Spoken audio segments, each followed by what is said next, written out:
Most people get this wrong. They assume upgrading a credit builder product automatically boosts their credit power. But the biggest mistake you need to avoid is upgrading without understanding what actually changes. In this video, we are breaking down whether the self-lender card or upgrade option is actually worth it in 2026, and who should and should not use it. Let's start with what self actually is. The Self Credit Builder is mainly a credit building system, not a traditional rewards credit card. It focuses on building payment history through structured monthly contributions. Now here's where it gets interesting. When people talk about upgrading, they usually expect more spending power, higher limits, or better rewards. But Self is not built like that in most cases. So let's break it down step by step.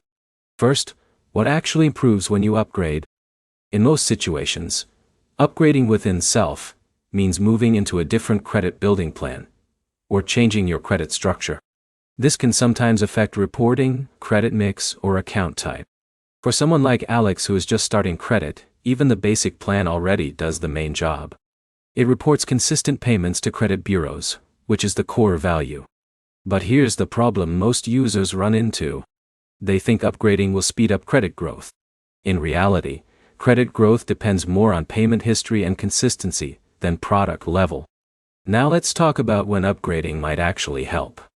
If Jake has already been using Self for several months and has stable payments, moving to a different plan might help diversify credit structure slightly. This can contribute to a better credit mix over time. But the improvement is usually small, not dramatic. In a minute, I'll show you the exact situation where upgrading makes sense and when it is completely unnecessary. Now let's talk about cost. Some upgraded options can come with higher monthly payments or longer commitment periods. That means you are paying more without necessarily getting faster results. So here's the key question. Is it worth upgrading? For most beginners, the answer is no. The basic version already does the job of building credit. Upgrading is only useful in specific long-term strategies. Let's make it simple. If your goal is to build credit from zero, stick with the basic plan.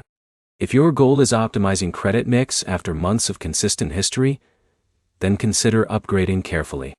Let's summarize everything clearly. The self-lender card or upgrade options in 2026 are not automatically better. They are only worth it if they align with your credit stage and long-term strategy. For most beginners, the base plan is enough to build credit effectively.